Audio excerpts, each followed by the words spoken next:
Tema kita pada malam hari ini adalah apakah bukti-bukti keilahian Yesus atau apakah bukti-bukti bahwa Yesus adalah Allah. Nah, saudaraku yang dikasih Tuhan, tema ini adalah kelanjutan sebenarnya dari video rekaman dan siaran sebelumnya yang berjudul Jika Yesus adalah Allah, di manakah ayat yang menyatakan Yesus berkata, "Akulah Tuhan Allah, sembahlah aku." Jadi bagi saudara yang belum menyaksikannya, saya mendorong saudara untuk mungkin setelah siaran ini saudara bisa menyaksikan pula video tersebut supaya kita bisa mendapatkan pemahaman yang lebih utuh. Nah, apakah Yesus mengklaim dirinya Allah? Jawaban singkatnya tentu saja.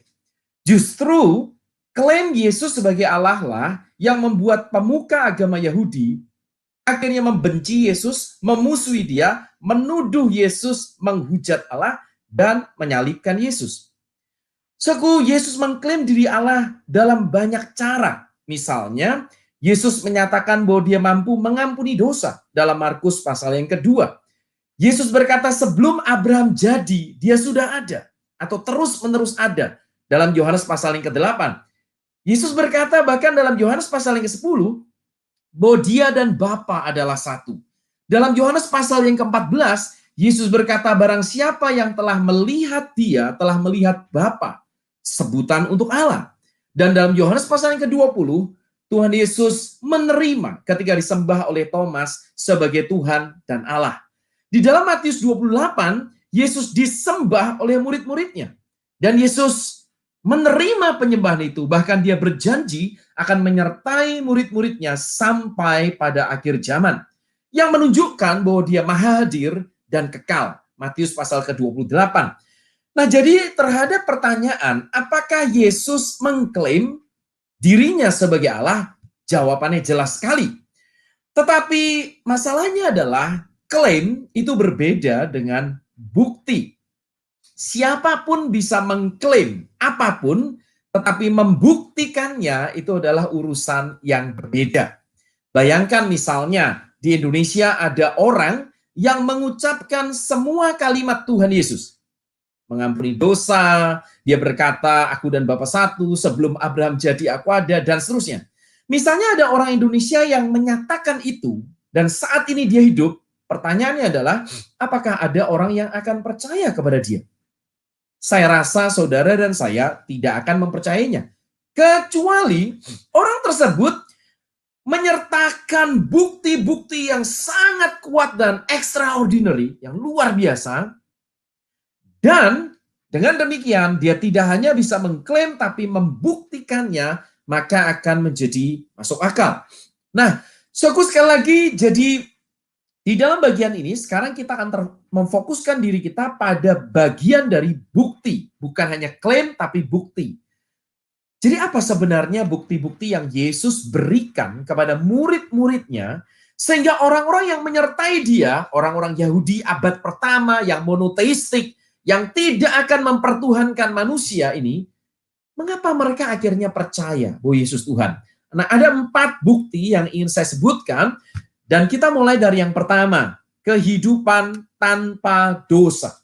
Ya, kehidupan tanpa dosa adalah sesuatu yang harus dimiliki oleh Yesus selama dia di bumi, kalau dia ingin membuktikan dirinya Allah. Gue yang dikasih Tuhan, suatu kali Tuhan Yesus berbicara kepada orang-orang Yahudi yang tidak percaya kepada dia. Nah, dia berkata demikian, siapakah di antaramu yang membuktikan bahwa aku berbuat dosa? Apabila aku mengatakan kebenaran, mengapakah kamu tidak percaya kepadaku? Yohanes pasal ke-8 ayat yang ke-46. Jadi Yesus menantang semua orang yang saat itu mendengarnya dan orang-orang Yahudi untuk menyebutkan satu dosa yang dia lakukan.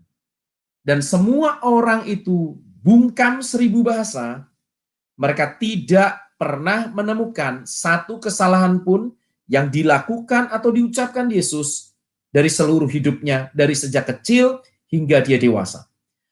Nah, saudaraku yang dikasih Tuhan, tetapi ayat itu, Yohanes 8 ayat 46, itu masih berbicara tentang klaim, karena Yesus yang mengucapkannya. Jadi bagaimana kita tahu bahwa Yesus benar-benar hidup tanpa dosa sama sekali? Jawabannya bukan dari kalimat Yesus ini, tetapi dari diamnya dan bungkamnya orang-orang. Saya sarankan agar setiap pendengar, saudara dan saya, tidak pernah mengucapkan kalimat Yesus itu. Jangan sekali-kali berkata kepada orang banyak, siapakah di antara kalian yang bisa membuktikan saya pernah berbuat dosa? Saya khawatir akan terjadi antrian panjang dari orang-orang yang mengenal kita dari kecil sampai keluarga dekat kita, sampai teman kita sekolah, mereka mampu menyebutkan kesalahan kita. Tetapi Yesus tidak khawatir sama sekali karena dia hidup tanpa dosa. Dan yang menarik, hal ini dibuktikan bukan hanya oleh bungkamnya orang-orang, tetapi juga oleh murid-murid Yesus dan musuh kekristenan. Izinkan saya menjelaskannya. Murid-murid Tuhan Yesus, 12 rasul, adalah orang-orang yang bersama-sama dengan Yesus, hidup melayani bersama, dan mereka mengenal Yesus dari jarak dekat. Suatu apa yang mereka simpulkan tentang kehidupan Yesus dituliskan. Misalnya, Rasul Petrus di dalam suratnya, surat Petrus 1 Petrus 1 ayat 19 menyebut Yesus sebagai anak domba yang tak bernoda dan tak bercacat. Di dalam surat Petrus yang pertama, surat Petrus pasal yang kedua ayat yang ke-22, Petrus berkata, tipu tak ada dalam mulutnya, dalam mulut Yesus. Yohanes, murid Yesus yang lain, menyebut Yesus sebagai yang adil, yang benar. 1 Yohanes 2 ayat 1, 1 Yohanes 3 ayat yang ke-7. Penulis surat Ibrani berkata bahwa Yesus dicobai sebagai manusia, hanya tidak berbuat dosa. Ibrani 4 ayat yang ke-15. Jadi kalau kita melihat murid-murid yang mengenal Yesus, mereka semua bersaksi bahwa Yesus tidak berdosa sama sekali. Dan ini masuk akal, karena jikalau Yesus pernah berbuat dosa satu kali saja, tidak mungkin mereka akan menyembah Yesus sebagai Tuhan. Faktanya adalah, mereka akhirnya menyembah Yesus sebagai Tuhan, dan penyembahan kepada Yesus sebagai ciri khas gereja mula-mula, dan itu tentu saja disertai dengan dukungan bukti Yesus hidup tanpa dosa. Bukan hanya itu, saudara. Musuh kekristenan seperti Pilatus, saudara-saudara, juga yang menjatuhi hukuman mati kepada Yesus tidak mendapati kesalahan apapun pada Yesus. Dicatat dalam Lukas 23 ayat 4. Bahkan prajurit yang menyalibkan Yesus berkata, sungguh orang ini adalah orang benar. Lukas 23 ayat yang ke-47. Nah, jadi kehidupan Yesus yang tanpa dosa adalah bukti yang kuat tentang keilahian Yesus. Mengapa? Karena semua manusia berdosa. Semua manusia berbuat salah. Dan kalau Anda membaca Alkitab, mulai dari Adam hingga Abraham, Petrus hingga Paulus, semua tokoh Alkitab berbuat dosa. Berbuat salah. Tidak ada satupun yang lepas. Dan Alkitab itu begitu realistis dalam menggambarkan manusia. Dan karena semua manusia berdosa, maka kita percaya semua tokoh agama apapun, termasuk nabi atau tokoh, pemikir, pemimpin agama, semua orang pasti pernah berbuat salah selama hidupnya. Tetapi yang menarik adalah Yesus hidup tanpa dosa sama sekali. Nah, itu adalah bukti yang pertama. Bukti yang kedua adalah kehidupan yang penuh dengan mujizat. Nah, banyak orang yang salah menafsirkan. Mereka berkata, kami juga mengakui bahwa Yesus berbuat mujizat, tetapi itu membuktikan kenabiannya, bukan ketuhanannya. Nah, ini misalnya seringkali dinyatakan oleh saudara-saudari kita umat Islam. Jadi mereka percaya kepada mujizat Yesus, tapi bagi mereka itu membuktikan kenabian, bukan ketuhanan.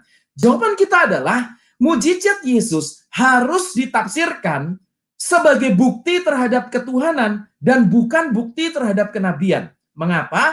Karena Yesus mengklaim diri Tuhan. Seperti yang tadi saya sebutkan di awal, oleh karena Yesus mengklaim diri Tuhan, maka mujizatnya harus ditafsirkan mendukung atau menguatkan menjadi bukti terhadap klaim ketuhanannya.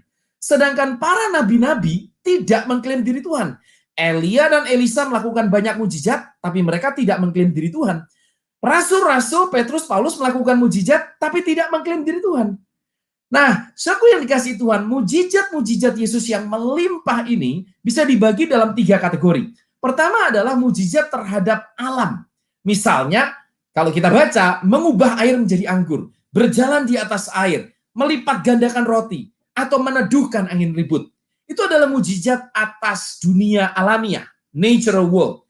Mujizat yang kedua adalah mujizat atas manusia, mencelikkan mata orang yang buta sejak lahir, menyembuhkan orang lumpuh, orang yang sakit kusta, bahkan membangkitkan orang mati, seperti dalam kasus Lazarus. Jadi Yesus juga menguasai bukan hanya dunia alam, tetapi manusia. Yang ketiga, menguasai dunia roh. Yesus mengusir roh-roh jahat, ya, mengusir setan. Nah, mujizat-mujizat ini sekali lagi meneguhkan, menyediakan sebuah bukti bagi klaim keilahian Yesus. Bukti yang ketiga adalah menggenapi nubuatan. Kehidupan Yesus menggenapi nubuatan mesianik yang melimpah di Perjanjian Lama.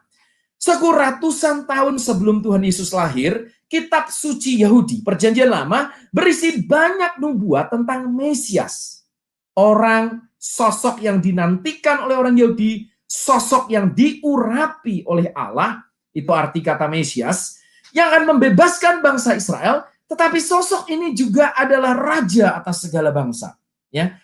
Nah, Mesias ini kalau Anda membaca akan dilahirkan di Bethlehem. Itu dicatat di dalam Mika 5 ayat 2. Akan ditolak oleh orang Yahudi. Mazmur 118 ayat 22. Dan menjadi hamba Tuhan yang menderita. Khusus tentang ini, Mesias itu akan menderita, Anda bisa membaca dalam Yesaya pasal 53. Keseluruhan pasal ini, saudara, Yesaya 53, kalau Anda membacanya dengan teliti, itu digenapi dalam penderitaan Yesus menuju ke tiang salib. Ya, hal ini termasuk fakta bahwa Yesus ditolak, diolok-olok, disalibkan di antara penjahat, sekalipun dia menanggung dosa orang banyak dan berdoa untuk pemberontak-pemberontak. Jadi Yesaya pasal yang ke-53 menubuatkan tentang Mesias yang menderita dan mati di antara para penjahat, walaupun ia sendiri tidak berbuat dosa dan justru menanggung kejahatan kita. Ayat yang kelima dalam Yesaya 53 berkata demikian, tetapi dia tertikam oleh karena pemberontakan kita. Dia diremukkan oleh karena kejahatan kita. Ganjaran yang mendatangkan keselamatan bagi kita ditimpakan kepadanya. Dan oleh bilur-bilurnya kita menjadi sembuh. Saudara dikasih Tuhan, ini berbicara tentang Yesus Kristus. Dan itu digenapi di dalam kematian Kristus. Tetapi yang menarik, nubuatan tentang Mesias dalam Perjanjian Lama juga menjanjikan bukan hanya Mesias yang menderita dan mati, tetapi Mesias yang bangkit. Mazmur pasal yang ke-16 ayat yang ke-10, kalau Anda lihat itu berbicara tentang Mesias yang tidak akan ditinggalkan dalam dunia orang mati. Dan pada waktu Petrus berkhotbah ya di saat Pentakosta, maka dia melihat bahwa nubuatan Daud ini digenapi dalam hidup Yesus. Anda bisa melihat dalam Kisah Rasul 2 ayat 31. Nah, saudara dikasih Tuhan, bagi kita yang hidup di abad ke-21, mungkin Yesus menggenapi nubuatan Perjanjian Lama itu tidak terlalu menarik. Tetapi bagi murid-murid, orang-orang Yahudi, murid-murid Yesus adalah orang-orang Yahudi yang hidup di abad pertama, yang menanti-nantikan Mesias, dan sudah memiliki kitab suci Perjanjian Lama yang kita sebut sebagai Perjanjian Lama, ketika mereka melihat hidup Yesus menggenapi nubuatan-nubuatan ini yang sudah ditulis ratusan tahun sebelumnya, mereka melihat ini sesuatu yang luar biasa, dan itulah sebabnya ketika mereka menulis kitab Injil, mereka menuliskan bahwa Yesus menggenapi nubuatan-nubuatan ini. Itu adalah bukti yang ketiga bagi ketuhanan Yesus. Bukti yang terakhir, bukti yang keempat adalah bukti final. Kebangkitan Yesus dari antara orang mati. Nah, saya sering kali mengulang-ulang hal ini ya di dalam berbagai ceramah tentang kebangkitan Yesus karena signifikansinya itu begitu luar biasa. So, aku bayangkan andai kata Yesus hidup tanpa dosa, hidup penuh mujizat, tetapi dia mati di tiang salib. Selesai dan tidak bangkit dari antara orang mati, maka Yesus tidak lebih baik daripada para nabi dan para rasul dan tokoh-tokoh agama lainnya. Yang membedakan Yesus dengan semua manusia lainnya adalah fakta bahwa dia bangkit dari antara orang mati dan naik ke surga disaksikan oleh murid-muridnya. Lazarus mati dan bangkit, tapi mati lagi. Yesus mati dan bangkit dan naik ke surga, disembah sebagai Tuhan. Dan saudaraku yang dikasihi oleh Tuhan Yesus, kebangkitan Yesus ini sekali lagi juga sudah dinubuatkan oleh Yesus sendiri sebenarnya. Anda bisa baca itu dalam Matius 16 misalnya ayat yang ke-21. Dia menubuatkan bahwa Mesias dirinya akan dibunuh dan dibangkitkan pada hari yang ketiga. Dan ketika murid-muridnya melihat kubur Yesus yang kosong, dan kemudian disusul dengan penampakan-penampakan Yesus berulang kali selama 40 hari, maka murid-murid yang awalnya tidak mengerti akan kebangkitan ini, akhirnya mereka berkata bahwa kami adalah saksi atas kebangkitan Yesus. Petrus yang berkhotbah di Yerusalem pada saat Pentakosta, dalam Kisah 2 ayat yang ke-32 berkata demikian, Yesus inilah yang dibangkitkan Allah, dan tentang hal itu kami semua adalah saksi. Jadi murid-murid bukan hanya mengklaim diri percaya kepada Yesus atau kebangkitannya, tetapi saksi. Mereka bukan hanya percaya, tapi melihat Yesus bangkit. Mereka adalah saksi dalam pengertian saksi mata. Dan itulah yang membuat akhirnya mereka menyembah Yesus yang naik ke surga, dan mereka memberitakan Injil ke seluruh dunia. Jadi kita saat ini telah melihat minimal ada 4 bukti yang Yesus berikan kepada murid-muridnya dan kepada kita semua, mengapa kita layak menyembah Dia sebagai Tuhan. Pertama adalah Dia hidup tanpa dosa. Kedua, Dia menggenapi nubuatan perjanjian lama tentang Mesias. Kemudian Dia melakukan mujizat-mujizat, dan Dia bangkit dari antara orang mati. Ini adalah paparan singkat yang saya harap akan menolong kita sebagai orang percaya untuk mengerti mengapa kita percaya apa, yaitu Yesus Kristus adalah Tuhan. Karena kita memang harus terus-menerus belajar, saudara-saudara, mengapa kita mempercayai apa, ya, yaitu iman Kristen. Terima kasih, saya serahkan kembali kepada Pak Feby. Mari kita ambil waktu untuk jawab. Baik, terima kasih Pak Bejo untuk 4 hal yang sudah disampaikan berkaitan dengan keilahian Yesus. Dia tidak berbuat dosa, melakukan banyak mukjizat, menggenapi nubuatan dan kebangkitannya yang mutlak dialami dan disaksikan para murid. Nah, ini ada satu pertanyaan Pak berkaitan dengan mukjizat yang tadi Bapak sampaikan. Bukankah banyak juga nabi-nabi selain daripada Yesus yang melakukan hal yang sama? Misalnya kalau kita ambil contoh pada waktu Musa juga berperang, Musa juga melakukan mukjizat, dan beberapa yang lainnya, Elia, dan masih banyak ya yang melakukan mukjizat dalam Alkitab. Tetapi persoalannya mereka tidak disembah sebagai Tuhan, Pak. Nah, kenapa ketika Yesus melakukan mukjizat, ia lalu disembah sebagai Tuhan? Apakah itu bisa saja itu membuktikan dia nabi saja, Pak? Sama seperti nabi-nabi yang bisa melakukan mukjizat, tetapi dia bukan ini Tuhan. Ini pertanyaan yang cukup sering kita dengar di sekitar kita, saudara-saudara. Karena banyak orang yang bukan Kristen pun percaya, ya. Termasuk misalnya saudara kita Muslim percaya bahwa Isa Al-Masih melakukan mukjizat. Kira-kira demikian. Dan itu membuktikan kenabiannya, bukan ketuhanannya. Tadi sebenarnya saya sudah singgung, dan saya ingin tegaskan lagi. Alasan mengapa kita percaya mukjizat Yesus itu membuktikan ketuhanannya dan bukan kenabiannya adalah karena Yesus mengklaim diri sebagai Tuhan, bukan sebagai nabi belaka. Dia mengklaim diri sebagai Tuhan, dan kalau Yesus bukan Tuhan, dia hanya seorang nabi, dan dia mengklaim diri Tuhan, maka dia adalah nabi palsu. Karena seorang nabi tidak mengklaim diri Tuhan, saudara-saudara. Ingat baik-baik, seorang nabi tidak akan mengklaim diri Tuhan. Tetapi Yesus mengklaim diri Tuhan. Oleh karena itu, mujizatnya harus ditafsirkan dalam konteks klaimnya, ya, yaitu klaim ketuhanannya. Dan kita tahu sekali lagi bahwa Elia, Elisa, Musa, dan para rasul tidak mengklaim diri Tuhan. Bahkan kalau Anda baca Kisah Rasul 14, bahkan di sana Paulus dan Barnabas pernah diperlakukan seperti dewa dan mereka menolak. Di dalam kitab Wahyu, malaikat tidak boleh disembah.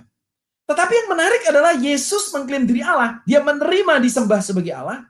Dan sekali lagi itu membuktikan dia mengklaim. Jadi Sekali lagi, mujizatnya itu membuktikan ketuhanannya, bukan membuktikan kenabiannya.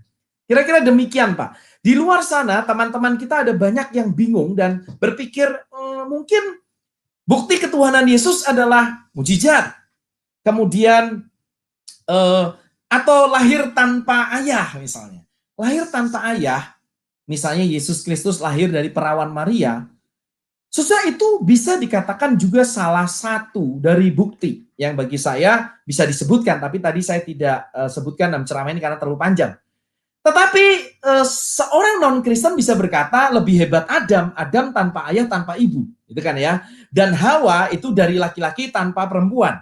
Jadi kalau Yesus disebut Allah hanya karena dia lahir tanpa ayah misalnya, ada yang berkata, maka itu mujizat gitu ya. Maka itu salah karena Adam lebih hebat. Adam lahir tanpa ayah dan tanpa ibu. Sekali lagi, cara berpikir seperti ini salah karena melupakan fakta satu hal, yaitu Yesus mengklaim diri Tuhan. Kalau dia mengklaim diri Tuhan, maka semua mujizat itu membuktikan ketuhanannya, bukan kenabiannya. Kira-kira demikian tanggapan cepatnya, Pak. Terima kasih. Baik, terima kasih Pak. Sangat jelas jadi titik poinnya di bagian itu ya. Mujizatnya itu tidak membuktikan dia sebagai nabi, tetapi sebagai Tuhan. Dan ini sesuatu yang penting buat kita, Pak. Nah, ini mungkin ada ada satu pertanyaan yang masuk sebenarnya, tapi saya harus minta maaf karena tidak berkaitan dengan apa yang kita bahas malam hari ini.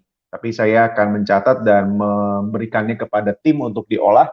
Apakah bisa menjadi topik yang lain, karena saya rasanya ini juga sudah disampaikan tentang keberdosaan. Nah, ini jadi satu pertanyaan yang mungkin juga sedikit di luar dari konteks kita tentang bukti keilahian, tetapi menyangkut dengan keilahian Kristus, Pak. Atau kalau misalnya singkat saja, atau mungkin kita pikirkan bisa jadi topik yang lain. Nah, pertanyaan begini, Pak.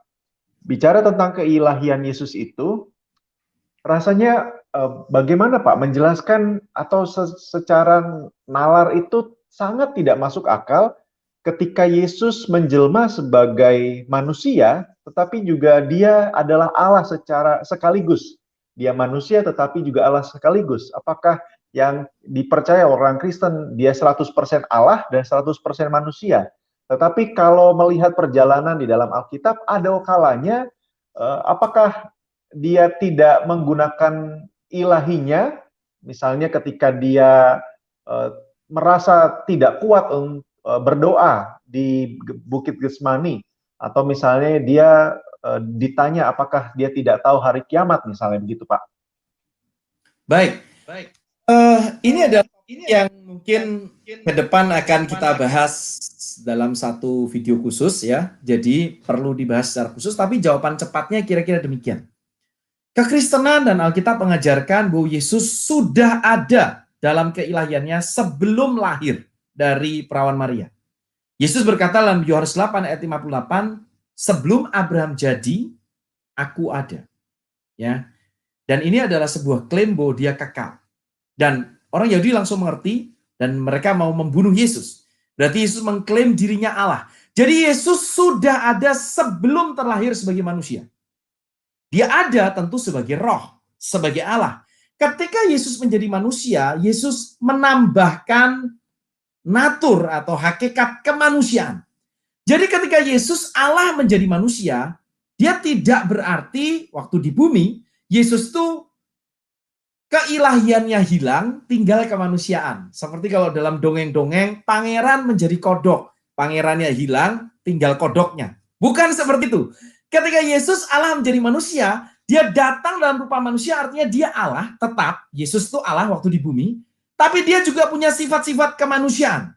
Jadi dia punya sifat-sifat keilahian dan kemanusiaan, tapi Yesus mengosongkan diri, itu artinya dia juga membatasi dirinya, ya, tidak kehilangan keilahiannya, tapi membatasi dirinya pada saat dia ada di bumi. Jadi bisa dikatakan dalam rumusan teologi itu Yesus itu satu pribadi, tapi dua naturnya, sepenuhnya Allah, sepenuhnya manusia. Itulah sebabnya terkait dengan pertanyaan Bapak tadi ya, kadang-kadang Yesus sepertinya menunjukkan ketidaktahuan tentang hari kiamat gitu ya, Atau kadang-kadang Yesus menunjukkan ketika dia juga dipegang jubahnya, dia bertanya siapa yang pegang, seolah dia tidak tahu. Nah, itu bisa kita pahami dari perspektif ini, saudara. Yesus memang pada waktu menjadi manusia, dia menggunakan kesadaran manusiawi. Dia bertumbuh sebagai manusia. Ya, dia bertumbuh sebagai manusia dan dia belajar Taurat dan dia bisa mengatakan dia tidak tahu. Ya, misalnya tentang hari kiamat. Tetapi kalau kita baca dengan teliti dalam Alkitab, Yesus juga beberapa kali menunjukkan bahwa dia Maha tahu. Dia mengetahui apa yang dalam hati manusia. Yesus tahu siapa yang akan mengkhianati dia. Dia memperingatkan Judas terlebih dahulu. Dia akan sudah memperingatkan Petrus akan menyangkali dia. Dia bahkan sudah tahu dia akan dibunuh dan mati dan bangkit. Jadi Yesus, kalau boleh saya ilustrasikan tuh kira-kira mungkin begini. Ini salah satu ilustrasi yang analogi, tidak ada yang sempurna. Tetapi ini sebuah contoh analogi untuk membantu kita memahami. Kalau ada pemain basket level NBA datang dan bermain dengan saudara dan saya, dan kita ini amatir, kita pemain basket yang ya amatir gitu ya, nggak cuma bisa buat hobi saja. Dan ada pemain basket level dunia, misalnya almarhum sebelum meninggal Kobe Bryant misalnya, lalu main dengan kita, saya duga dia akan memutuskan ketika dia main dengan kita, dia akan membatasi dirinya. Karena kalau dia main sungguhan, nggak jadi main, kita jadi bulan-bulanan, gitu ya, dan nggak jadi main. Dia akan membatasi dirinya untuk bisa bermain dengan kita. Tetapi, itu tidak berarti dia kehilangan kemampuannya. Kemampuan level, keterampilan basket level NBA-nya. Dan sekali-kali dalam permainan itu, pemain NBA ini bisa saja menunjukkan kemampuannya sekali-kali dalam permainan. Waktu dia membatasi diri itu, dia bisa menunjukkan sekali-kali.